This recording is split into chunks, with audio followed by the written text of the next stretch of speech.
ترمذی نے بھی سیاستہ کے اندر.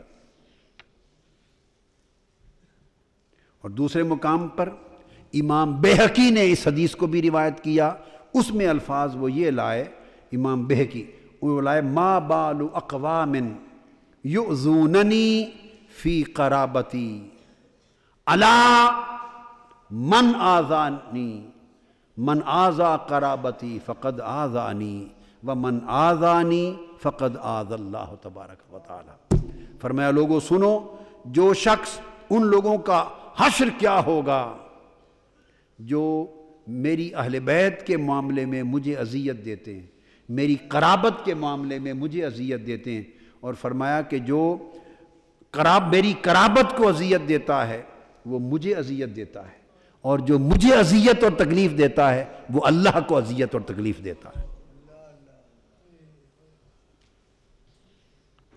تو آقا علیہ الصلوۃ والسلام نے، اب آپ تصور نہیں کر سکتے کہ اپنی اہل بیت سے محبت کی کتنی اہمیت بیان کی، اپنی اطرت سے محبت کو کتنا اہم، ایمان کے درجے میں اہم قرار دیا، اور اپنی قرابت، اپنی اہل بیت اور اپنی اطرت کے ساتھ محبت کرنا، تکریم کرنا اور ان کے معاملے میں خیر اور بھلائی پہ قائم رہنا، اس کی کتنی اہمیت بیان کی. آج کا ابتدائی یہ مضمون جو میرا ہے وہ اس شب عاشور میں اس تصور کو ذہنوں میں اجاگر کرنا اور جاگزی کرنا ہے.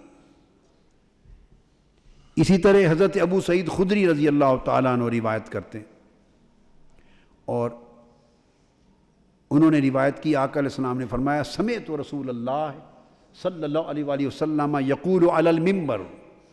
ابو سعید خدری فرماتے ہیں کہ آقا علیہ السلام منبر پہ قیام فرما خطبہ ارشاد فرما رہے تھے، اور آپ نے فرمایا ما بال رجال، فرمایا ان لوگوں کا حشر کیا ہوگا، یقولون، جو یہ کہتے ہیں. آقا نے فرمایا ان لوگوں کا حشر بہت ہی برا ہوگا جو یہ کہتے ہیں ان رحم رسول اللہ صلی اللہ علیہ وآلہ وسلم لا تنفع قومہ یوم القیامہ، جو یہ کہتے ہیں کہ رسول اللہ صلی اللہ علیہ وسلم سے قرابت اور رسول پاک صلی اللہ علیہ وسلم سے رشتہ داری اور رسول پاک صلی اللہ علیہ وسلم سے خونی رشتہ اور خونی قربت، یہ جو قربت ہے یہ قیامت کے دن انہیں نفع نہیں پہنچائے گی، ایسا کہنے والوں کا حشر برباد ہوگا. فرمایا جو لوگ یہ کہتے ہیں کہ حضور علیہ السلام سے قرابت، رشتہ داری، نسبت اور تعلق جو ہے محض یہ کوئی نفع نہیں پہنچائے گا قیامت کے دن. میری بات سمجھے ہیں نا؟ آپ دیکھیں کتنی بڑی بات فرما دی. فرمایا آقا نے جو یہ کہتے ہیں، کسی نے یہ بات کہی، آقا علیہ السلام تک پہنچی، آقا نے اس کا تذکرہ کرتے ہوئے فرمایا ان لوگوں وہ اپنے حشر کا خیال کریں جو یہ کہتے ہیں کہ میرے ساتھ قرابت کی وجہ سے کسی کو نفع نہیں ہوگا. اور پھر فرمایا بلا واللہ ان رحمی موصولۃ فی الدنیا والآخرہ وانی ایھا الناس فرۃ لکم علی الحوض. فرمایا خدا کی قسم میری قرابت اور میری رشتہ داری دنیا میں بھی قائم ہے اور قیامت کے دن بھی قائم ہے. جنہیں میری قرابت حاصل ہے، انہیں میرا فیض حاصل ہے، جنہیں مجھ سے خونی رشتہ ہے، مجھ سے قرابت کا تعلق ہے، مجھ سے قرابت اور خاندان کی نسبت ہے اور ایمان پر ہیں، فرمایا میری قرابت دنیا میں بھی ان کے لیے نفع بخش ہے، قیامت کے دن بھی نفع بخش ہے. اور لوگوں فرمایا سن لو، میں حوض کوثر پر کھڑا ہوں گا، اسی چیز کو تکتا ہوں گا، کوئی میرے کتنا قریب ہے میرے پاس آ رہا ہے. فرۃ لکم علی الحوض، میں قیامت کے دن حوض کوثر پہ کھڑا تمہارا انتظار کر رہا ہوں گا، ساری امت کا انتظار کروں گا. مگر یاد رکھ لو جس کو مجھ سے قرابت کا شرف حاصل ہے وہ رشتہ اور فیض دنیا میں بھی قائم ہے اور آخرت میں بھی قائم ہے. مضمون سمجھے آپ حدیث کا؟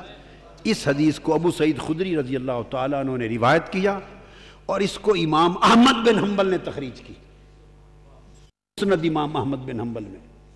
اور اس حدیث کی امام حاکم نے اپنی صحیح مستدرک میں تخریج کی، اور اس کی امام بیہقی نے بھی تخریج کی. اور اس کا وانذر عشیرتک الاقربین کے موقع پر جو فرمایا اس کے ساتھ کوئی تضاد نہیں، یہ وہ مقام تخفیف تھا، مقام تحذیر تھا، مقام تعلیم تھا، مقام تربیت تھا، اور یہ امت کے لیے مقام ایمان کی نشاندہی ہے۔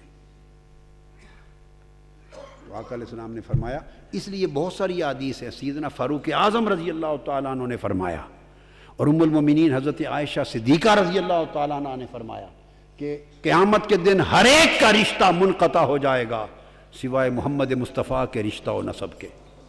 حضور کی قرابت، حضور کا نسب اور حضور کا رشتہ، اس کا فیض برقرار رہے گا، باقی سب رشتے ٹوٹ جائیں گے۔ یہی وجہ ہے حضور علیہ السلام نے اور اللہ رب العزت نے نماز کے اندر اپنی عبادت میں بھی حضور کے ساتھ حضور کی آل اور اہل بیت کا نام لے کر درود کو شامل نماز کیا ہے، شامل نماز کیا ہے۔ اور حضرت ابو مسعود الانصاری بدری صحابی رضی اللہ تعالیٰ عنہ، وہ روایت کرتے ہیں جس کو امام بہقی نے تخریج کیا اور امام دار قطنی نے تخریج کیا۔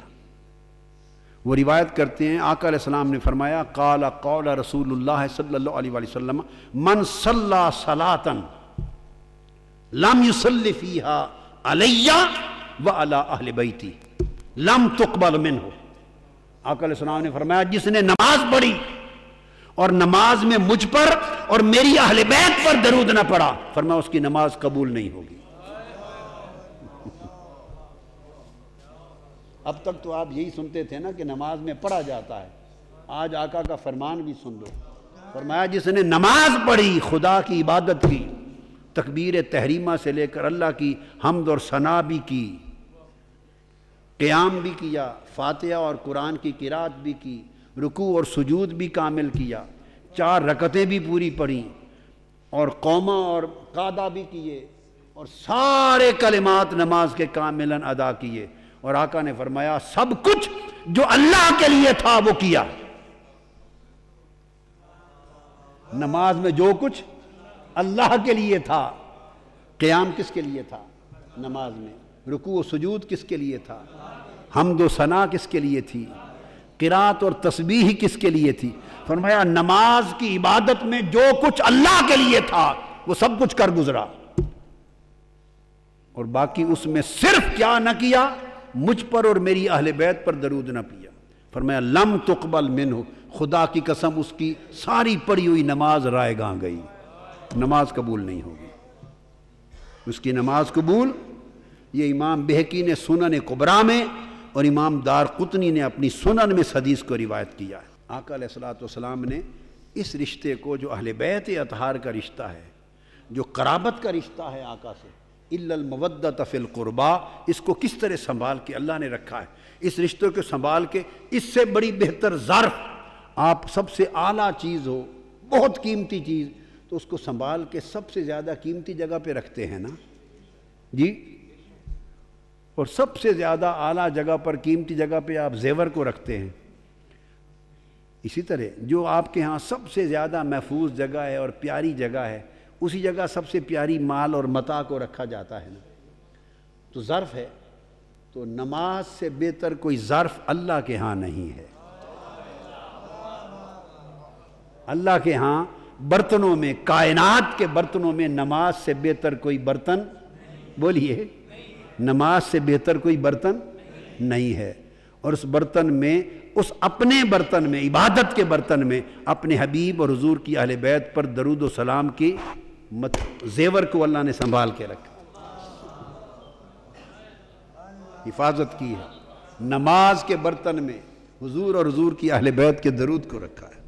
پھر آگے حضرت ابو ذر رضی اللہ تعالی عنہ روایت کرتے ہیں، فرماتے ہیں سمعت رسول اللہ صلی اللہ علیہ وآلہ وسلم یقول مثل اہل بیتی فیکم، اور دوسرے مقام پر فرمایا ان مثل اہل بیتی فیکم، لوگو بے شک میری اہل بیت کی مثال تمہارے اندر ایسے ہے، میری اہل بیت کی مثال تمہارے اندر ایسے ہے۔ فرمایا مثل سفینۃ نوح فی قومہ، جیسے حضرت نوح کی قوم میں ان کا سفینہ تھا، ان کی کشتی تھی، من راکبہا نجا ومن تخلف عنہا غرقا۔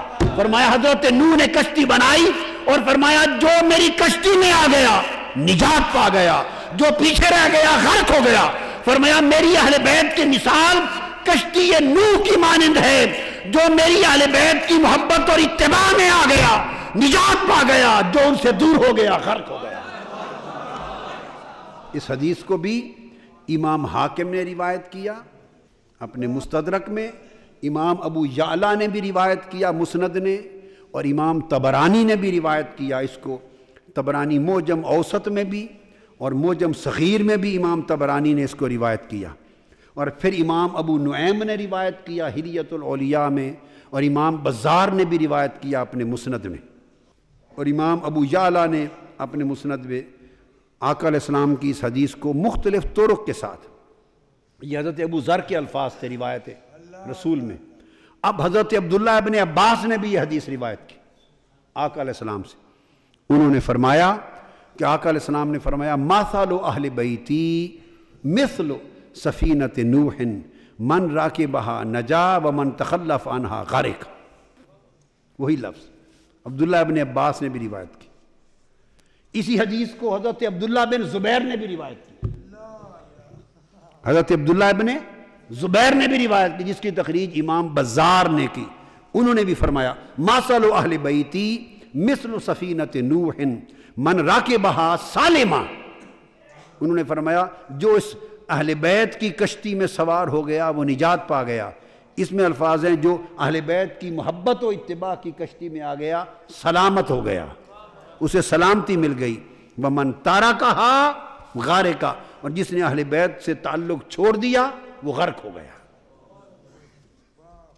پھر اسی حدیث کو حضرت ابو سعید خدری رضی اللہ تعالیٰ عنہ نے بھی روایت کیا ان تمام کتب حدیث میں۔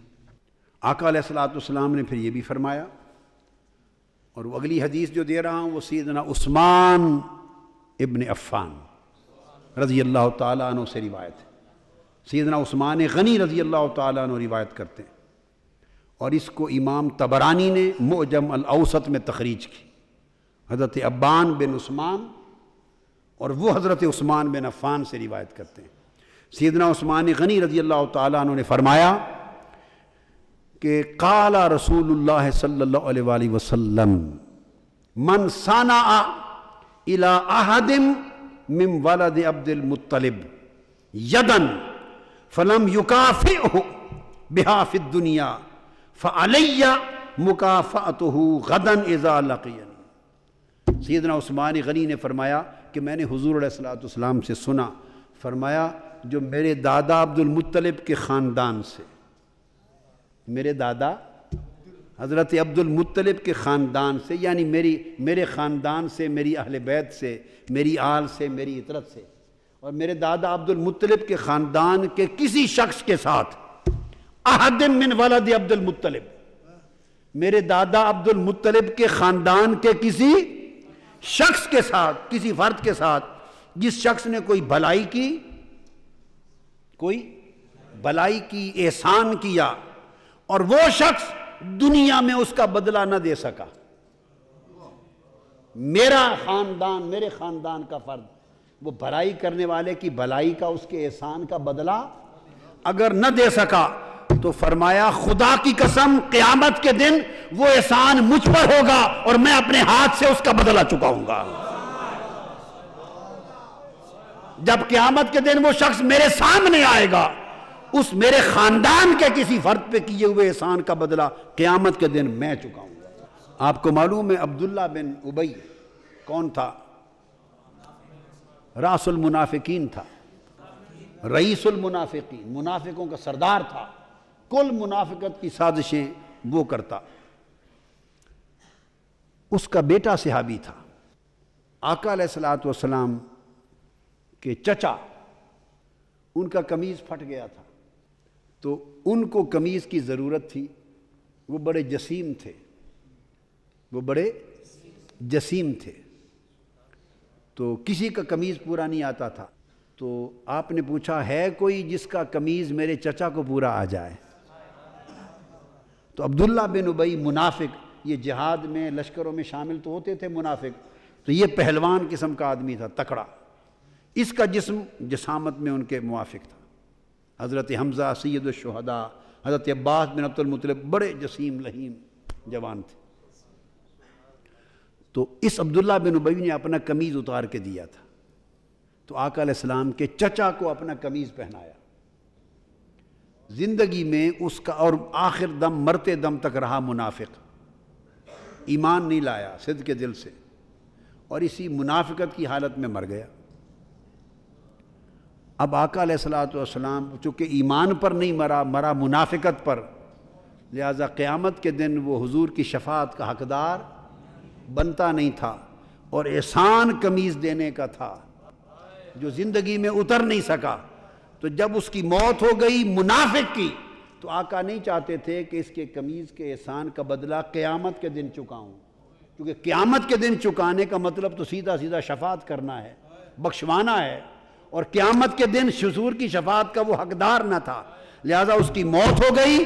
آپ اس کے گھر تشریف لے گئے، اس کے مرنے پر اپنا قمیض اتار کے اسے پہنا دیا، اپنا قمیض اتار کے پہنا دیا۔ صحابہ کرام نے پوچھا یا رسول اللہ، اس منافق کو آپ نے اپنا قمیض کیوں پہنایا؟ دنیا باتیں کر رہی ہے، ہر شخص سوال کر رہا ہے کہ منافق تھا، دشمن اسلام تھا، اپنا قمیض کیوں پہنایا؟ آقا علیہ السلام نے فرمایا، کلمات ہیں حضور کے، صحیح بخاری میں، صحیح مسلم میں، حدیث کی کتابوں میں، فرمایا اسے اپنا قمیض پہنانے کا میرا اور کوئی مقصد نہ تھا سوائے اس کے کہ اس کا احسان تھا میرے چچا پر، میں چاہتا ہوں اس کے قیامت سے پہلے احسان کا بدلہ خود چکا دوں۔ میرا چچا نہیں چکا سکا تو میں نے چاہا کہ میں خود چکا دوں۔ یہ وہ حدیث کی عملی مثال تھی۔ آقا علیہ السلام نے فرمایا جو میرے خاندان اور قرابت دار کہ کسی پر احسان کرے، بھلائی کرے، اور وہ اس کا بدلہ دنیا میں نہ چکا سکے، تو قیامت کے دن اس کا بدلہ میں چکاؤں گا۔ اور یہ حضور کی حدیث کس نے روایت کی؟ سیدنا عثمان غنی رضی اللہ تعالی عنہ۔ تو جس طرح آقا نے فرمایا کہ جو میرے خاندان اور میری اہل بیت پر، میری اہل بیت سے بھلائی کرے، میری اہل بیت سے، اب میں اختتام کی طرف لا رہا ہوں، جس طرح آقا علیہ السلام نے فرمایا جو میری اہل بیت سے اور میرے خاندان سے بھلائی کرے اور وہ اس کا بدلہ دنیا میں نہ چکا سکے، تو قیامت کے دن بدلہ میں چکاؤں گا۔ اب اس حدیث کو سامنے رکھ لیں، جو میرے خاندان سے بھلائی کرے، میری اہل بیت کے کسی فرد سے بھلائی کرے، اور وہ اس بھلائی کرنے والے کا بدلہ خود زندگی میں نہ چکا سکے، تو فرمایا قیامت کے دن اس کا بدلہ میں چکاؤں گا۔ سیدنا عثمان غنی نے روایت کیا۔ تو اسی طرح جو حضور کے خاندان اور اہل بیت سے ظلم کرے، اور وہ اہل بیت اس ظلم کا بدلہ نہ لے سکے ظاہر میں، تو قیامت کے دن اس ظلم کا بدلہ کون لے گا؟ قیامت کے دن اس ظلم کا اگر بھلائی کرے اور بدلہ نہ چکایا جائے، تو آقا نے فرمایا اس بھلائی کا بدلہ میں دوں گا۔ سو اس سے ثابت ہوا کہ جو حضور کی اہل بیت سے ظلم کرے، تو قیامت کے دن اس ظلم کا بدلہ کون چکائے گا؟ اس پر ایک حدیث پاک دینا چاہتا ہوں، اس پر حدیث پاک، اور آپ میں سے شاید بہت سوں کے لیے بڑی شوکنگ ہو، حیرت کی بات ہو، اس حدیث کا مضمون ہلا کے رکھ دینے والا ہو۔ حضرت ابو سعید خدری رضی اللہ تعالیٰ عنہ حدیث کے راوی ہیں، اور امام حاکم نے مستدرک میں روایت کی اور فرمایا حدیث صحیح الاسناد ہے، حدیث صحیح ہے۔ امام حاکم نے فرمایا یہ حدیث صحیح ہے۔ اور ابو سعید خدری رضی اللہ تعالیٰ عنہ حدیث کے راوی ہیں۔ قال قال رسول اللہ صلی اللہ علیہ وآلہ وسلم، میں حوالہ دے دوں، حدیث بڑے خاص مضمون کی حامل ہے۔ امام حاکم کی المستدرک، اس کی جلد 4 صفحہ 534 ہے، اور حدیث نمبر 8500، حدیث نمبر 8500۔ امام حاکم نے صحیح الاسناد، حدیث صحیح روایت کی، قول کیا ہے حدیث صحیح الاسناد۔ ابو سعید خدری رضی اللہ تعالیٰ عنہ راوی ہیں حدیث کے، آقا علیہ السلام نے فرمایا قال رسول اللہ صلی اللہ علیہ وسلم ان اہل بیتی سیلقون بعدی من امتی قتلا و تشریدا۔ آقا علیہ السلام نے فرمایا میری اہل بیت کا میرے بعد مقاتلہ ہو، ان کا قتل ہوگا، میرے بعد میری اہل بیت کو پر بڑے مصائب ہوں گے، میری اہل بیت پر میرے بعد بڑے ظلم ڈھائے جائیں گے، قتلا و تشریدا۔ اور دوسری حدیث میں الفاظ ہیں، آقا علیہ السلام نے فرمایا ان اہل بیتی سیلقون بعدی بلاء و تشریدا او تطریدا، ان پر بڑی بلائیں آئیں گی، بلا لفظ بلا ہے، ان پر بڑی آزمائشیں، بڑی تکلیفیں، بڑی اذیتیں آئیں گی اور ان کا خون بہایا جائے گا۔ اور آقا علیہ السلام نے فرمایا کہ سن لو بہائے گا کون؟ ان کا خون بہائے گا کون؟ ان پر ظلم اور مصائب و آلام کے پہاڑ گرائے گا کون؟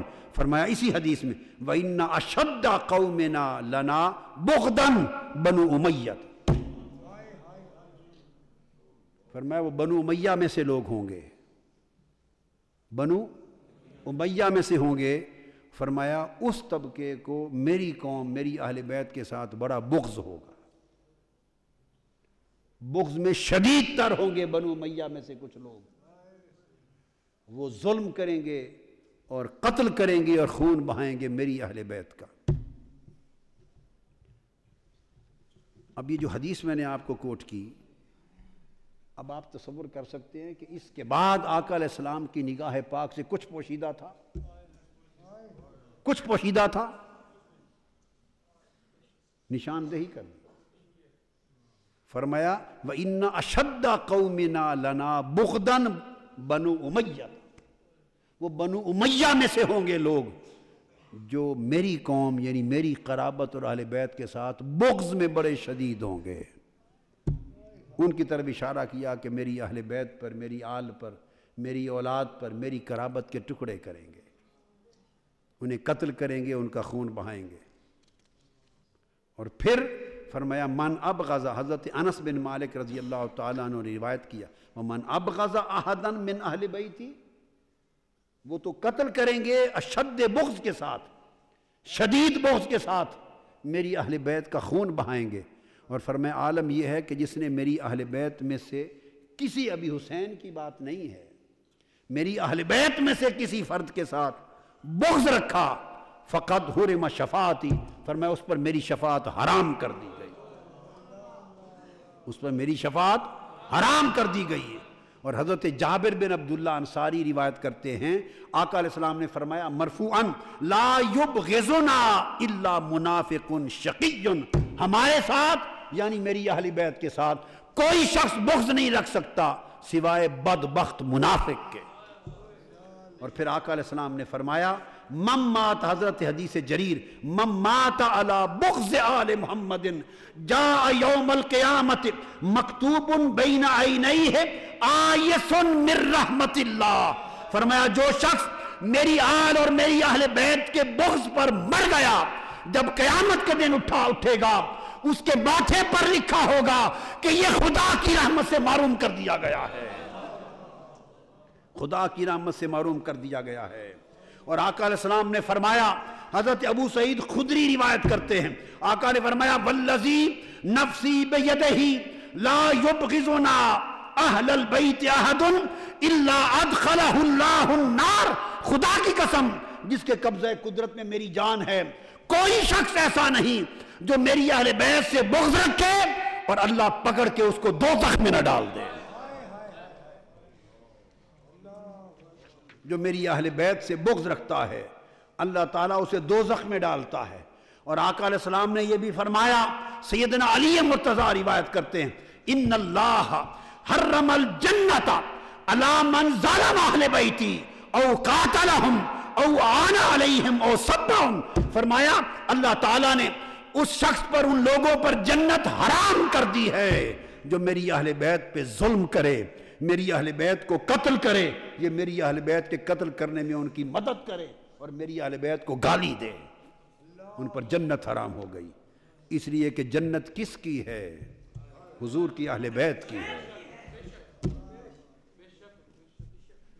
آقا علیہ الصلوۃ والسلام کی ان صریح احادیث کے بعد تو پھر حضور علیہ السلام نے فرمایا، جسے امام ابن کثیر نے اس حدیث کو البدایہ والنہایہ میں رقم کیا ہے، تخریج کی، فرمایا کہ میری امت میں عدل کا امر قائم رہے گا، اور پہلا شخص جو اس عدل کے امر کو، میرے دین کے امر کو تباہ و برباد کرے گا، فرمایا وہ بنو امیہ کی بات کی تھی، پھر فرمایا وہ پہلا شخص ہوگا یقال لہ یزید، اس کا نام یزید ہوگا، نام لے کر آقا نے فرمایا۔ اسے امام ابن کثیر نے البدایہ والنہایہ میں تخریج کیا کہ پہلا شخص جو میرے دین کے نظام میں عدل کو تباہ و برباد کرے گا، فرمایا وہ یزید ہوگا۔ حدیث وہ روایت امام ابن کثیر کر رہے ہیں، علامہ ابن تیمیہ کے شاگرد ہیں، محدث بھی ہیں، مفسر بھی ہیں، مؤرخ بھی ہیں، اور آقا علیہ السلام نے فرمایا صحیح بخاری کے اندر ہے، کیا؟ صحیح بخاری شریف میں آقا علیہ السلام نے باب قائم کیا، امام بخاری نے فرمایا کہ قریش میں سے ہلاک امتی، میری امت کو ہلاک کر دیں گے قریش کے کچھ جوان لونڈے، یزید کا اشارہ، صحیح بخاری کی حدیث ہے۔ اور جب یزید کی بیعت لینے کا، یزید کے لیے بیعت لینے اور یزید کے لیے حکومت اور تخت کی عوام سے بیعت لینے کا عمل شروع ہوا تو مروان تھا اس وقت مدینہ کا گورنر، ٹھیک ہے جی، مسجد نبوی میں اس نے ممبر پہ کھڑے ہو کے جمعہ کے دن خطاب کیا، اس نے خطاب کیا اور لوگوں سے کہا کہ لوگوں، یزید کی بیعت اسی طریق پر لی جا رہی ہے سنت ابو بکر و عمر، جیسے حضرت ابو بکر اور حضرت عمر کی سنت تھی، اسی سنت پر عمل کرتے ہوئے یزید کی بیعت لی جا رہی ہے۔ سیدنا صدیق اکبر کے صاحبزادے حضرت عائشہ صدیقہ رضی اللہ تعالیٰ عنہ کے بھائی حضرت عبد الرحمن بن ابی بکر کھڑے ہو مسجد نبوی کے اندر، مسجد نبوی کے اندر کھڑے ہو گئے۔ اس نے کہا بدبخت، اپنے کلمات واپس لے، مت کہے کہ ابو بکر اور عمر کی سنت کے مطابق، کہے کیسر روم اور کسریٰ ایران کے طریقے پر لی جا رہی ہے۔ ابو بکر و عمر نے نہ اپنے بیٹے کو خلیفہ بنایا تھا، نہ اپنے کسی گھر میں سے رشتہ دار کو بنایا تھا۔ یزید کی بیعت کس ابو بکر و عمر کے طریق پہ لی جا رہی ہے؟ وہ پھر پولیس کو لے کے ان کے پیچھے دوڑے۔ حضرت عبد الرحمن بن ابی بکر بیعت رسول میں داخل ہو گئے۔ حضرت عائشہ صدیقہ رضی اللہ تعالیٰ عنہ کے بھائی تھے، اندر جا کے ام المومنین حضرت عائشہ صدیقہ کی پناہ لے کر جان گئے۔ آقا علیہ السلام نے اس کی نشاندہی کی تھی کہ یہ قریش خاندان کے اندر جب جوان لونڈوں کا ایک وقت آئے گا تو میری امت کی ہلاکت ہوگی۔ اور ابو ہریرہ رضی اللہ تعالیٰ عنہ نے فرمایا کہ آقا علیہ السلام سے میں نے جو راز کی کچھ دعائیں سیکھیں ان میں سے یہ تھی کہ ہمیشہ پناہ مانگتے اور خود بھی پناہ مانگتے، اللہم انی اعوذ بک من رأس الستین و امارت الصبیان، باری تعالیٰ وہ جو چھوکرے، جوان چھوکرے اور لونڈوں کا حاکم بن جانا، اس سے بھی پناہ مانگتا ہوں، اور سن 60 ہجری کے شروع ہونے سے پناہ مانگتا ہوں، سن 60 ہجری کے شروع ہونے سے پناہ مانگتا ہوں، اور جوان قریشی چھوکروں اور لونڈوں کے اباٹ، لونڈوں کے حاکم بن جانے سے پناہ مانگتا ہوں، اور ادھر میری امت کے نظام میں عدل کو تباہ کرنے والے یزید اس کا نام ہوگا۔ ان تمام احادیث کو جوڑ لے، ایک مضمون بنا رہا ہوں۔ اور پھر آقا کا فرمانا کہ بنو امیہ کا ایک طبقہ جو میری اہل بیت سے شدید بغض رکھے گا، اور پھر فرمایا کہ جو میری اہل بیت پہ ظلم کرے گا ان کا قتل کرے گا، ان پر جنت حرام ہوگی۔ اور پھر آقا علیہ السلام کا یہ فرمان جو سیدنا امام علی مقام کو چھوٹی عمر میں گود میں لے کے چشمان مقدس سے آنسوؤں کا بہنا، اور پھر آقا کا فرمانا ان ابنی الحسین سیقتل بعدی بارض یقال لہا کربلا، میرا یہ بیٹا حسین میرے بعد سرزمین کربلا میں شہید کر دیا جائے گا۔ امام ابن حجر مکی نے السوائق المورقہ میں اپنی سند کے ساتھ روایت کیا کہ حضرت منہال بن عمر روایت کرتے ہیں، وہ کہتے ہیں کہ ہم سیدنا مولا علی شیر خدا کے ساتھ سفر پہ جا رہے تھے، اور ایک میدان آیا دریائے فرات کے کنارے، یہ میدان کربلا تھا، ایک ریگزار آیا دریائے فرات کے کنارے، تو وہاں سیدنا مولا علی شیر خدا رک گئے، اور رک کر پورے لشکر والوں کو خطاب کر کے فرمایا ہا ہنا مناخ رکابہم ومہراق دمائہم، ہا ہنا مناخ رکابہم ومہراق دمائہم وموضع رحالہم فئۃ وفتیۃ من آل محمد یقتلون بہذہ الارض تبکی علیہم السماء والارض، فرمایا لوگو اس جگہ میری اہل بیت کے کجاوے اتریں گے،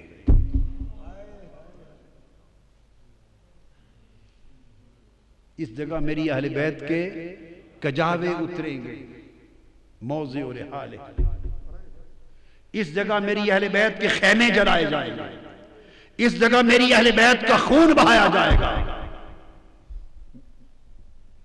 میرے حسین کا اور ان کے اصحاب کا اور آل محمد کی پوری جماعت، پورا خانوادہ، پورا گلشن اہل بیت رسول اس جگہ یقتلون بہذہ الارض، اس جگہ قتل کر دیا جائے گا، اور جب ان کا قتل ہوگا تب کی علیہم السماء والارض، وہ تو آنسو بہانے والے تو شہید کر دیے جائیں گے، قیدی بنا لیے جائیں گے، ان پر آسمان اور زمین آنسو بہائیں گے۔ اور پھر کہ جب آقا علیہ السلام نے ساری نشاندہی کر، اور ایک روایت میں فرمایا کہ جس سرزمین پہ میرا حسین شہید ہوگا بِأَرْضِ طُفٍ وَكَرْبٍ وَبَلَا، وہ کرب اور بلا کی سرزمین ہوگی۔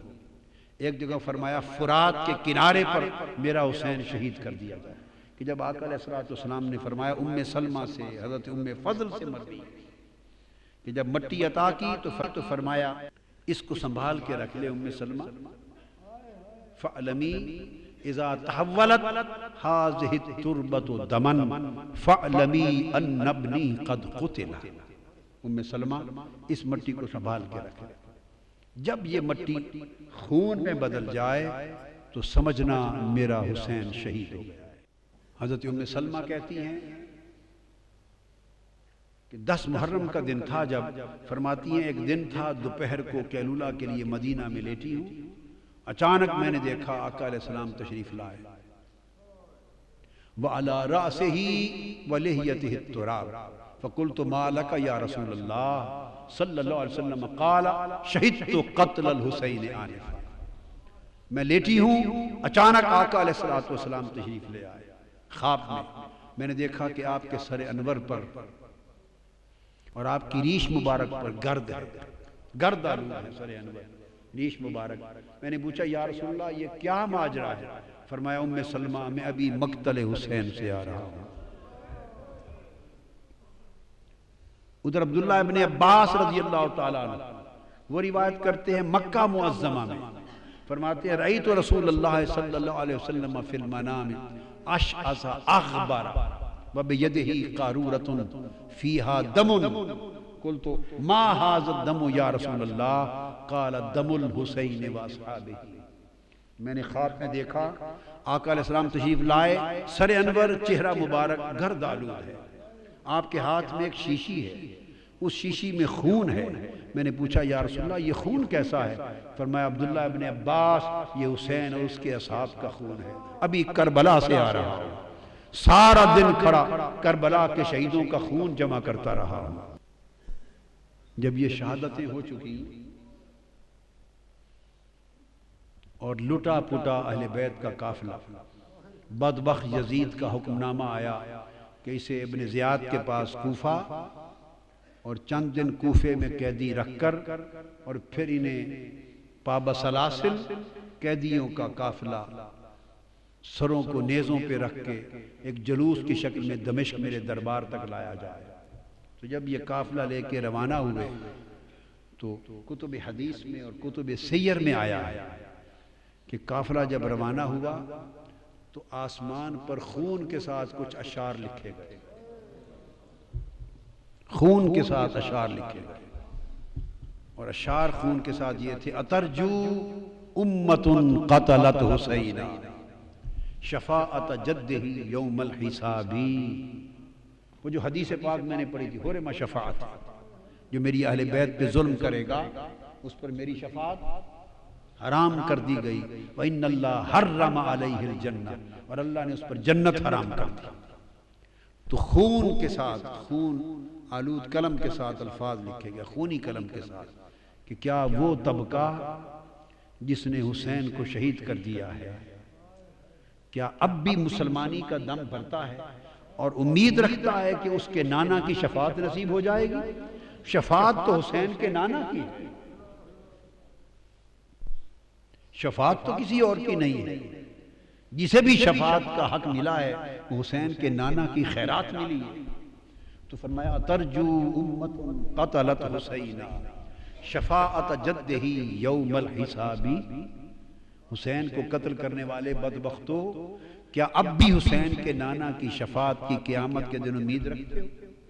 پھر اس کے نیچے لکھا فلا واللہ لیس لہم شفیع، فلا واللہ لیس لہم شفیع وہم یوم القیامت فی العذاب، نہیں، ہرگز نہیں، خدا کی قسم ان کا کوئی شفاعت کرنے والا نہ ہوگا اور قیامت کے دن وہ سخت عذاب میں مبتلا کر دیے جائیں گے۔ وَقَدْ قَتَلُوا الْحُسَيْنَ بِحُکْمِ جَوْرٍ وَخَالَفَ حُکْمُهُمْ حُکْمَ الْکِتَابِ، ان ظالموں نے ظالم حکمران کے حکم کے تحت اور ظلم پر مبنی حکم کے تحت حسین کو قتل کر دیا، اور ان کے حکم نے قرآن کے حکم کی مخالفت کر دی، ان کے حکم نے قرآن کے حکم کی مخالفت کر دی۔ یہ آسمان پر خون کے ساتھ شیر رقم تھے۔ قافلہ روانہ ہوا، ابن زیاد نے کئی دن اسیران کربلا آقا علیہ السلام کے گلشن رسالت کے ان پھولوں کو قیدی رکھا، اور پھر سوئے دمشق اس قافلے کو روانہ کیا۔ اس پورے قافلے میں صرف ایک مرد بچ گئے تھے، امام زین العابدین، ایک ہی، اور وہ بیمار تھے۔ باقی شہزادیاں تھیں، سیدہ کائنات کی صاحبزادیاں تھیں، ان کی پوتیاں تھیں، آقا کے گلشن کی کلیاں تھیں۔ چلتے چلتے راستے میں ایک مقام پر یزیدی لشکر کے پاس پانی ختم ہو گیا، ان کے پاس پانی ختم ہو گیا۔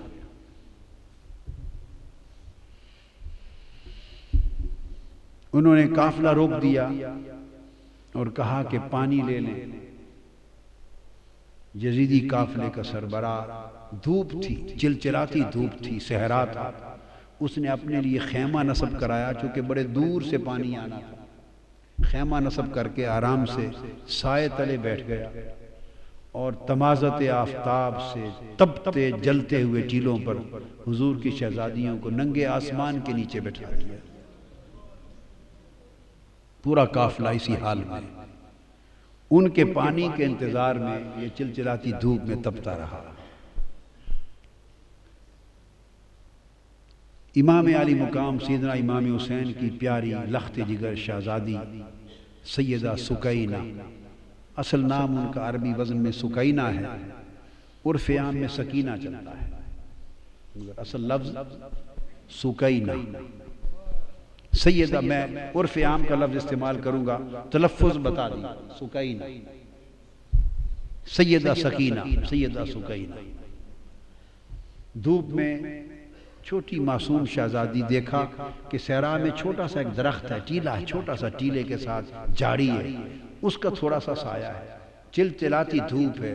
سیدہ سکینہ اس دھوپ کے اندر اس سائے دار چھوٹی سی جھاڑی میں جا کے مٹی کا سرہانہ بنا کے لیٹ گئی، ریتلے سرہانے پہ لیٹ گئی۔ سیدہ سکینہ کی آنکھ لگ گئی، آڑ تھی اس درخت کی جھاڑی کی، پانی آیا، یزیدیوں نے آواز دے دی، قافلہ چل پڑا۔ اور کجاوے میں تھی چونکہ سیدہ سکینہ، اونٹ بیٹھ گئے تھے، کسی کو خبر نہ تھی، تو سیدہ سکینہ کو وہیں سویا ہوا چھوڑ کے قافلہ چلا۔ قافلہ تھوڑی دیر آگے گیا تو آگے جس شخص کے ہاتھ میں نیزہ تھا، امام عالی مقام کا سر انور جس پر تھا، وہ اس کے ہاتھ سے چھوٹ کر زمین میں گڑ گئے۔ انہوں نے کوشش کی کہ اس نیزے کو اکھاڑ کے آگے چلے، پر نیزہ ایسا جمع کہ اس کی پوری طاقت کے باوجود امام حسین کے سر انور آگے نہیں چلا۔ اس نے اور لوگوں کو بلایا، اوروں کو بلایا، بڑی کوشش کی، مگر امام حسین کے سر انور جس نیزے پر تھا وہ نیزہ آگے نہیں چلا، گڑا ہوا نیزہ ہلا نہیں۔ وہ پریشان ہو گئے، وہ سیدنا امام زین العابدین کے پاس گئے۔ یہ تو انہیں معلوم تھا کہ کیا ماجرا ہے، آپ کے بابا آگے نہیں چل رہے، ان کا سر انور آگے نہیں چلتا۔ ان کی آنکھیں آپ دیدہ ہو گئیں۔ وہ اپنی ہمشیرہ، اپنی پھوپھی سیدہ زینب کے پاس آئے، عرض کیا پھوپھی جان، آپ ذرا اونٹوں کے کجاووں میں شہزادوں اور شہزادیوں کو گن لیں، لگتا ہے بابا جان کا کوئی شہزادہ یا شہزادی رہ گئی ہے، سر انور آگے نہیں چلتا، نیزہ گڑ گیا ہے۔ سیدہ زینب نے ایک ایک کا نام لے کر پوچھا، تسلی کی کہ سارے شہزادے شہزادیاں کجاووں میں تو ہیں۔ جب سیدہ سکینہ کا نام لیا تو جواب نہیں آیا، بار بار سکینہ سکینہ سکینہ کہا تو جواب نہیں آیا۔ جب جواب نہیں آیا تو وہ تڑپ اٹھی، اپنے کجاوے سے نیچے آ گئی اور کہنے لگی کہ حسین کی سکینہ رہ گئی ہے کہیں۔ شاید جہاں کجاوے قافلہ رکا تھا، اب رات کا وقت ہو گیا تھا، رات کے اندھیرے میں دوڑتی دوڑتی، شام کا وقت تھا، اندھیرا تھا، سایہ تھا، دوڑتی پیچھے پہنچی، اور آگے جو پہنچی تو اندھیرے میں دیکھا کہ کوئی نقاب پوش خاتون ہے اور سیدہ سکینہ کو گود میں لے کے بیٹھی ہے اور ان کو چومتی ہیں، اور سیدہ سکینہ اس نقاب پوش عورت کی گود میں میٹھی میٹھی زبان میں کربلا کی کہانی سنا رہی ہے، جیسے بچے کہانی سنتے ہیں اور سناتے ہیں۔ وہ واقعات سنا رہی ہیں کہ ہمارے ساتھ ایسا ہوا، پھر یہ ہوا، پھر بابا کے ساتھ یہ ہوا، پھر بھائی کے ساتھ یہ ہوا۔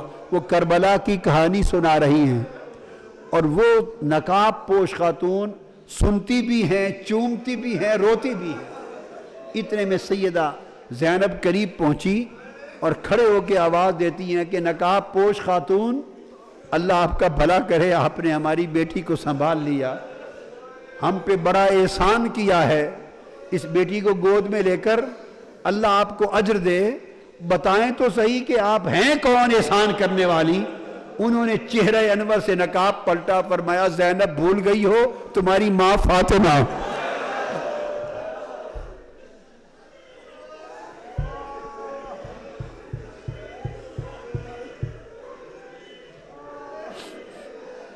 فاطمہ حسین کی لخت جگر، حسین کے سینے پہ سونے والی سکینہ تنہا رہ گئی تھی، قافلہ چل پڑا تھا، تو میں اس کو تنہا رہ کر قبر میں نہیں رہ سکی، میں نے چاہا کہ میں جا کے سکینہ کو سنبھال لوں۔ یہ روح تھی، مجسم تھی، کیا تھی؟ سیدہ کائنات کی روح اقدس مجسم تھی، متمثل تھی روح اقدس۔ تنہائی میں سکینہ کو سنبھالا دیا، ان کو ساتھ لیا۔ وہ تو چونکہ روحانی طور پہ ایک آمد تھی، رخصت ہو گئیں، نگاہ سے اوجھل ہو گئیں، سیدہ سکینہ کو لے کے، سیدہ سکینہ کو لے کے کجاوے میں رکھا چل پڑی۔ اور اس طرح وہ حلب کے راستے سے ہوتے ہوئے، پھر حمص سے اور حما کے راستے سے ہوتے ہوئے جس شہر سے گزرتے تھے، بدبختوں نے وہاں استقبال کی تیاریاں کر رکھی تھیں، شادیانے بجتے تھے، وہاں باجے بجتے تھے، شہر سجائے گئے تھے، اور یزید کی فتح کے جشن منائے جا رہے تھے۔ اور فتح یزید کی جشن کے سماں میں حضور کی شہزادیوں کو قیدی بنا کر قافلہ گزرتا تھا، ان کے سر انور نیچے تھے، سر قافلوں پر تھے، نیزوں پر، اور اس طرح ایسے ماحول سے گزرتے دمشق میں آ پہنچے۔ دمشق میں پہنچے تو پورا سارا شہر دمشق یزید کی فتح کا حکم تھا تو جشن میں مصروف تھا، اور بہت سوں کو یہ پتہ نہیں تھا کہ یہ جو قیدی بن کے آئے ہیں یہ ہیں کون، جو سر نیزوں پر سوار ہیں عوام کو نہیں پتہ تھا۔ ان کو یہ بتایا گیا تھا کہ یزید کی حکومت کے خلاف کچھ باغی تھے، انہوں نے بغاوت کر دی تھی، تو باغیوں کو کچل دیا گیا ہے، بغاوت ختم کر دی گئی ہے، تو باغیوں کے سر ہیں اور ان کے خاندان وہ لونڈیاں کنیزیں بنا کے لائی جا رہی ہیں۔ لوگوں کا خیال تھا کہ باغی ہیں جو مارے گئے، کسی کو خبر نہ تھی کہ باغی نہیں، ساری کائنات کے مالک ہیں، اس امت کو دین اور ایمان عطا کرنے والے ہیں، اور قیامت کے دن گنہگاروں کی شفاعت کرنے والے مالک ہیں دنیا اور عقبہ کے۔ عوام کو خبر نہ تھی، بھیڑ تھی ایک بازار میں، بھیڑ تھی، قافلہ آ کے ایک بازار کے چوک میں رک گیا، پریشان حال تھی، چھتوں پر خواتین دمشق کی چھتوں پر بیٹھی تھی، دیکھتی تھی، تکتی تھی۔ ایک خاتون کے گھر کے قریب جب چوک میں قافلہ رکا، ساری خواتین چھتوں پر تک رہی تھی منظر، کسی کو خبر نہ تھی کہ کون ہے۔ ایک خاتون چھت پر سے آواز دیتی ہے کہ قیدی آئی ہیں، قیدی ہیں۔ انہوں نے اپنے خادموں کو، نوکروں کو بھیجا کہ جا کے پوچھو ان قیدیوں سے کہ کسی چیز کی ضرورت ہے۔ انہوں نے آ کے پوچھا ارد گرد سے، کسی نے کہا پانی پلا دیں، تو اس نے پانی بھیجا، پھر پانی کے ساتھ کھجوریں بھیجیں، جو کچھ گھر میں میسر تھا، خدمت تواضع کرتی گئی، چادریں بھیج دیں، کپڑے صاحبان کے تان لیں، چادریں بھیج دی، پانی بھیج دیا، جس اس کے گھر میں جو کچھ میسر تھا بھیجتی گئی، دیکھتی گئی۔ سیدہ زینب رضی اللہ تعالی عنہ شہزادیوں کو، شہزادوں کو جس کی ضرورت تھی وہ ان کو کھلاتی دیتی گئیں۔ قافلہ رکا رہا، جب ہو چکا تو انہوں نے پیغام دے کے پوچھا اس خاتون سے، اتنے میں خاتون آ گئی کہ آ جا خاتون، جس نے اتنا احسان کیا ہے، اس پورے دمشق میں ہمارے سوائے تماشا دیکھنے کے اور تو کوئی واقف نہ تھا، یہ تم خاتون کون ہو؟ تم نے ہمارے ساتھ اتنی بھلائی اور احسان کیوں کیا ہے؟ اس نے کہا میں تو آپ کو نہیں جانتی کہ آپ کون ہیں، میں نے ایک زمانہ مدینہ طیبہ میں حضرت سیدہ فاطمہ الزہرا کی نوکری میں گزارا، میری نوجوانی تھی، میں سیدہ فاطمہ الزہرا بنت مصطفیٰ کی نوکرانی تھی، نوجوانی میں ان کی نوکرانی تھی، اور جب میں مدینہ سے رخصت ہونے لگی، پرانی بات ہے، اپنی کہانی سنا رہی ہے سیدہ زینب کو، جب میں رخصت ہونے لگی تو میں نے آپ سے دعائیں لی تھی اور عرض کیا تھا سیدہ کائنات کے کوئی نصیحت کر دیں، تو مجھے سیدہ کائنات نے فرمایا تھا اچھا جا رہی ہو دمشق میں سلامت رہنا، ایک ہی نصیحت ہے، کبھی قیدی ملے تو ان سے بھلائی کر دینا۔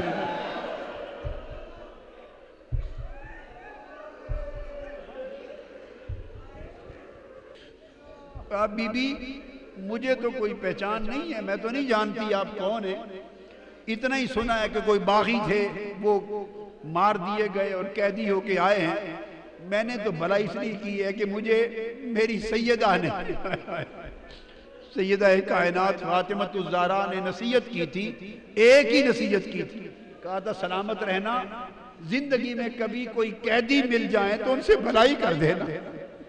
میں تو آج سیدہ فاطمہ الزہرا کی اس وصیت پہ عمل کر رہی ہوں. میں نے دیکھا ہے قیدی ہیں تو میں نے تو قیدیوں سے نیکی کر دی ہے، بھلائی کر دی. سیدہ زینب کے آنسو نکل آئے،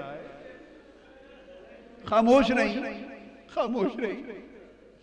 آپ نے جواب میں کہا اچھا بی بی تو نے قیدیوں سے بھلائی کی ہے، قیدیوں پر احسان کیا ہے، بتائیں ہم قیدی لوگ تیری بھلائی کا بدلہ کیا دے سکتے ہیں؟ میں کیا بدلہ دوں، کیا چاہتی ہو؟ اس نے کہا بی بی ایک دعا کر دے، دعا کر دے. جب میں سیدہ فاطمہ الزہرا کی نوکرانی تھی تو ان کے چھوٹے چھوٹے 2 بیٹے تھے، حسن اور حسین، اور ایک چھوٹی شہزادی تھی زینب. ان کو بچپن میں دیکھا تھا، تھوڑی عمر میں. سیدہ کائنات تو وصال فرما گئیں، اب مجھے نہیں معلوم وہ کس حال میں ہیں. اور میں نے یہ بھی سنا تھا کہ حسن مجتبیٰ بھی وصال فرما گئے. اب میری یہ التجا ہے، دعا کر دیں کہ کبھی زندگی میں سیدہ کائنات کے بیٹے حسین کو دیکھ لوں اور ان کی شہزادی سیدہ زینب کو دیکھ لوں، میری ان سے ملاقات ہو جائے. یہ دعا کر لیں. تو سیدہ زینب فرماتی ہیں بی بی تیری دعا قبول ہو گئی، یہ نیزے پر حسین ہے اور یہ قیدی زینب ہے. اس حال میں دمشق میں داخل ہوئے اور حضور علیہ السلام کے ایک صحابی ہیں حضرت سہل بن سعد ساعدی. حضرت سہل بن سعد ساعدی رضی اللہ تعالیٰ عنہ، حضرت سہل وہ صحابی ہیں. بخاری اور مسلم میں بہت ساری احادیث ان سے مروی ہیں.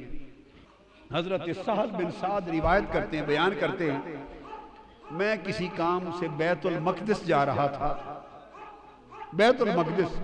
تو میں دمشق پہنچا تو حضرت سہل بن سعد کہتے ہیں کہ جب دمشق آیا تو وہاں عید کا سما تھا، ہر طرف شامیانے تھے، شادیانے تھے، عید کی خوشیاں تھیں اور جلوس تھے، جھنڈیاں تھیں، عجیب سما تھا. میں نے لوگوں سے پوچھا کہ شام کے لوگوں لگتا ہے کہ تمہاری کوئی علاقائی عید ہے، آج علاقائی عید ہے، سارے شہر کو تم نے دلہن کی طرح سجا رکھا ہے، کیا کوئی لوکل عید ہے جو اپنی روایت میں ثقافت میں منا رہے ہو؟ انہوں نے کہا تم کون ہو؟ لگتا ہے کہ شام کے رہنے والے نہیں ہو. انہوں نے کہا نہیں میں تو مدینہ سے آیا ہوں. معمر تھے اس وقت، عمر رسیدہ تھے. تو پوچھے میرا نام سہل ہے، میں حضور علیہ السلام کو میں نے دیکھا ہے، زیارت کی اور آپ سے کچھ باتیں بھی سنی ہیں، تو میں نہیں جانتا یہاں کے حالات. انہوں نے کہا تمہیں معلوم نہیں کہ یہاں باغی تھے، انہوں نے بغاوت کی تھی، یزید کی حکومت کے خلاف بغاوت کچلی گئی ہے، یہ باغیوں کے سر ہیں اور یہ ان کی عورتیں ہیں، کنیزیں اور لونڈیاں بنا کے لائی گئی ہیں. انہوں نے دیکھا آگے جا کر کہ یہ باغی کون ہیں؟ حضرت سہل بن سعد. انہوں نے تو مدینے کی گلیوں میں حضرت امام حسین کو آقا کے کندھوں پر سواری کرتے دیکھا ہوا تھا اور آقا کے سینہ اقدس پہ کھیلتے اور زبان مصطفیٰ کو چوستے اس دور میں دیکھا ہوا تھا. اور بعد ازاں پھر پوری جوانی کی عمر دیکھی تھی، نظر میں گزری تھی، پورے 50 برس 40 برس نگاہ کے سامنے تھے، مگر گرد آلود تھا چہرہ پاک اور خون آلود تھا کٹا ہوا سر انور. آگے قریب جا کے دیکھا کہ یہ باغی کون ہیں اور قریب دیکھ کے کسی کو کہتے ہیں کہ ان کی شکل تو حسین کی طرح نظر آتی ہے. حضور کے شہزادے امام حسین کے ساتھ بڑی مشابہت ہے. تو ساتھ ایک شامی کھڑا تھا، اس نے کہا تمہیں پہچان نہیں، یہ خود حسین ہے. چیخ نکل گئی، رو پڑے اور رو کے یہ قافلہ کدھر جا رہا ہے؟ وہ کہتے ہیں کہ میں پھر اس قافلے کے ساتھ چل پڑا اور دربار یزید تک ساتھ گیا اور جو کچھ اس دربار میں دیکھا وہ بیان نہیں کر سکتا. اس دربار میں جب بدبخت یزید کا جو شراب میں دھت تھا شطرنج کھیل رہا تھا، جب قافلہ پیش ہوا اور ساری شہزادیوں کو اور امام زین العابدین کو کھڑا کر دیا گیا تو اس وقت وہ آ کے دربار پہ بیٹھا، اس نے کہا ایک ایک کا نام لے کر بتاؤ، یہ کون ہے، یہ کون ہے، یہ کون ہے؟ سیدہ سکینہ چھوٹی سی عمر ہے، 4-5 سال کی عمر ہے، اور ہاتھوں سے اپنا چہرہ چھپاتی،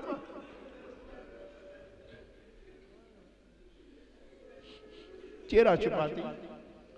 وہ بدبخت یزید پوچھتا ہے یہ بچی کون ہے جو چہرہ چھپاتی ہے ہاتھوں سے؟ کسی نے جواب دیا یہ سیدہ سکینہ ہے، حسین کے سینے پر لیٹنے والی شہزادی ہے۔ تو اس بدبخت نے پوچھا اس سے یہ خود کیوں نہیں بولتی، بتاؤ کون ہو؟ وہ سیدہ زینب اپنی پھوپھی کی طرف لپٹ گئی۔ پھر پوچھا یزید نے یہ بولتی کیوں نہیں، کون ہے؟ وہ پھر سیدہ زینب کے ساتھ لپٹ گئی۔ پھر پوچھا کیوں نہیں بولتی؟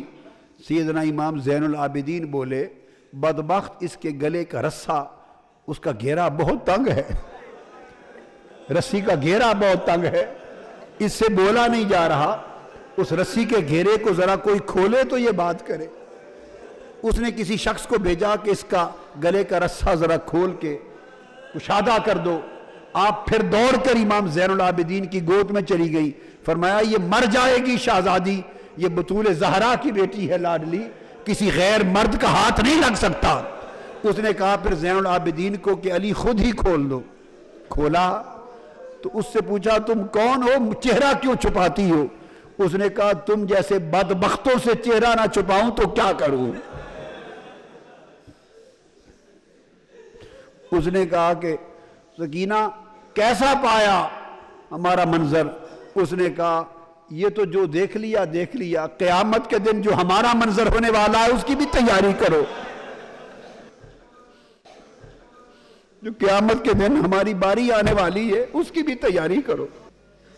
اہل بیت کے اس قافلے کو قیدی بنا دیا گیا، امام علی مقام کے سر انور کو الگ، ایک امام زین العابدین کو الگ قید خانے میں رکھ دیا گیا، باقی خانوادہ اہل بیت کو ایک جگہ رکھ دیا، امام علی مقام کے سر انور اور شہداء کربلا معلیٰ کے سروں کو ایک طرف رکھ دیا گیا۔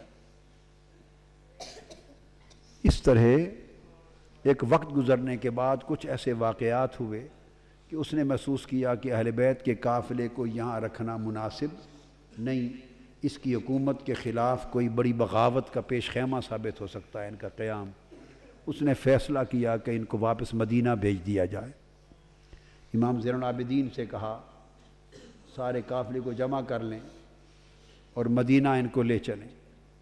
امام زین العابدین نے کہا کہ ہم جاتے ہیں، ہماری کچھ چیزیں تم نے لوٹی ہیں وہ دے دو۔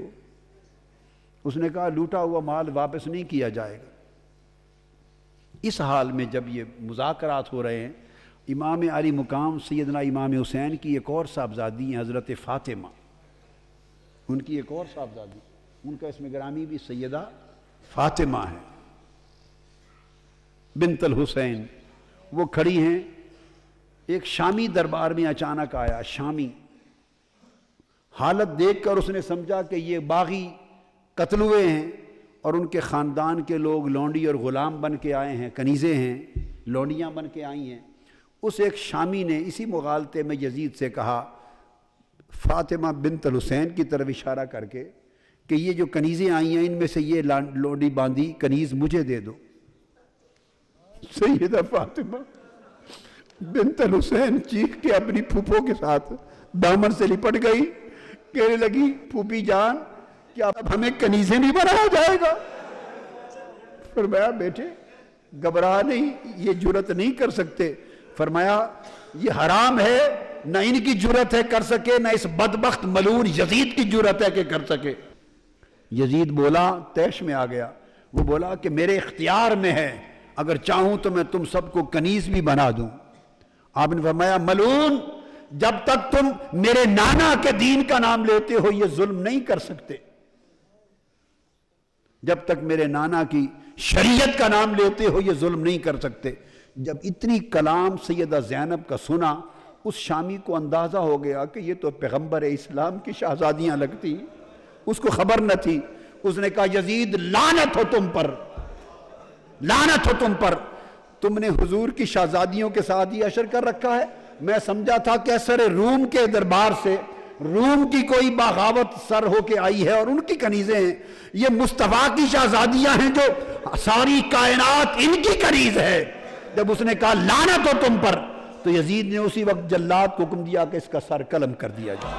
امام زین العابدین نے فرمایا کہ ہماری کچھ چیزیں تم نے لوٹ لی ہیں، واپس کر دو، ہم مدینہ کو پھر چلے جائیں گے۔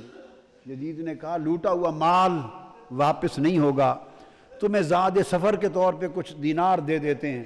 فرمایا ہم لعنت بھیجتے ہیں تمہارے دیناروں پر، اور نہ ہی ہمارے پاس کوئی مال تھا جو تم نے لوٹا، ہمیں تو 2-3 چیزیں ہمیں واپس کر دیں، باقی پاس رکھ لو۔ وہ چند چادریں ہیں جو ہماری اماں فاطمہ زہرا کے ہاتھ کی بنی ہوئی ہیں، کچھ کپڑے ہیں جو سیدہ ہماری اماں فاطمہ زہرا کے ہاتھ کی بنی ہوئی ہیں، ہمیں وہ واپس دے دو، اور ان کا دست، ان کا گلوبند ہے جو اپنی شہزادی کو پہنایا تھا، وہ چھینا ہوا گلوبند دے دو۔ ہم تو 3 یادگاریں سیدہ فاطمہ زہرا کی چاہتے ہیں کہ تم بدبختوں کے پاس نہیں، واپس مل جائیں۔ وہ تینوں چیزیں واپس لے لیں۔ قافلہ روانہ ہو گیا اور چلتے چلتے کربلا معلی، 3 دن شہداء کربلا معلی اور امام علی مقام کے مزارات اقدس پر تعزیت کے لیے 3 دن قیام کر کے مزارات کی زیارت کر کے واپس مدینہ پہنچا۔ جب شہر مدینہ کے باہر پہنچے تو پھر آگے مدینہ میں داخل ہونے کی سکت نہ تھی، نہ امام زین العابدین کو سکت تھی، نہ سیدہ زینب کو سکت تھی۔ ان کے خدام میں بشیر نامی خادم تھے، ان کو بھیجا کہ اب ہم تو آگے کیسے جائیں، جاؤ اہل مدینہ کو خبر کر دو کہ لٹے ہوئے لوگ آ رہے ہیں، خانوادہ رسول آج اسیران دمشق بن کے واپس آ رہے ہیں۔ اس شخص نے جا کے مدینہ پاک میں خبر کی، مدینہ پاک میں قیامت آ گئی، ایک کوہرام مچ گیا۔ اہل مدینہ کہتے ہیں کہ اتنی قیامت یا اس دن آئی تھی جس دن حضور علیہ السلام کا وصال ہوا تھا، یا یہ قیامت اس دن آئی جب سیدہ زینب اور امام زین العابدین کا لٹا ہوا قافلہ حضور کے گھر واپس پہنچا۔ سارے اہل مدینہ باہر آ گئے، روتے چیختے تڑپتے، ایک قیامت کا سما تھا، روتے چیختے اس لٹے قافلے کو لے کے آئے اور سیدھا آقا علیہ السلام کی بارگاہ میں روضہ رسول پہ جا کے گر پڑے۔ امام زین العابدین اور سیدہ زینب روتے ہوئے آقا کی قبر انور پہ گر کر عرض کرتے ہیں نانا جان، آپ کا حسین قتل کر دیا گیا ہے جو آپ کے کندھوں پہ سواری کرتا تھا۔ اور جب گئے تھے تو آپ کا خاندان ہرا بھرا خاندان گیا تھا، آج لٹ کر واپس آئے ہیں، ایک بیمار کے سوا کی نسل کا کوئی بچہ واپس نہیں بچا یا رسول اللہ۔ انا للہ و انا الیہ راجعون لا تقولوا لمن يقتل في سبيل الله اموات بل احیاء ولكن لا تشعرون۔ امام علی مقام نے اپنے نانا کے ساتھ کیا ہوا وعدہ پورا کر دیا، ان کے کندھوں پر کرائی گئی سواری کا بدلہ چکا دیا، ان کی زبان چوسنے کے نتیجے میں پیاسا رہ کر زبان کے چوسنے کے احسان کا بدلہ چکا دیا، اور آقا علیہ السلام کے دین کی حفاظت اور دین کی گلشن کی آبیاری اپنے خون سے کر کے امام علی مقام نے اپنا فرض ادا کر دیا۔ آقا علیہ السلام کے پاس یہ قافلہ مدینہ طیبہ میں واپس آیا، اور پھر امام زین العابدین پوری عمر تنہا ایک جگہ رہتے، عبادت کرتے اور روتے رہتے، اتنی کثرت سے روتے۔ تو کسی نے پوچھا کہ آپ اتنا کیوں روتے ہیں؟ وہ فرماتے تھے کہ حضرت یعقوب علیہ السلام کا ایک یوسف گم ہوا تھا، حضرت یعقوب کا ایک یوسف گم ہوا تھا، وہ رو رو کے نابینا ہو گئے تھے، ان کی بینائی چلی، وَبْيَضَّتْ عَيْنَاهُ، ان کے غم میں ان کی بینائی چل بسی تھی۔ تو میرے مصطفیٰ کے تو سارے یوسف چل بسے، گلشن مصطفیٰ کے سب یوسف گم ہو گئے۔ دوستو، حسین سے محبت کرنا، حسین کا غم کرنا، حضور کے عطرت اور اہل بیت اور خانوادہ کا غم کرنا، ان سے محبت کرنا اور غم حسین اور غم اہل بیت میں آنسو بہانا، یہ باعث بخشش ہے، باعث مغفرت ہے، گناہوں کی تلافی کا سبب ہے، آقا کی بارگاہ کی قربت ہے، حضور کی شفاعت کا سبب ہے۔ اللہ تعالی ہمیں ہمیشہ محبت رسول، محبت اہل بیت اور تعظیم صحابہ کے اوپر زندہ رکھے اور حضور کی اہل بیت کی محبت والے ایمان پر مارے، اسی پہ قبر میں اور قیامت کے دن ہمیں جلائے۔ وما علینا الا البلاغ۔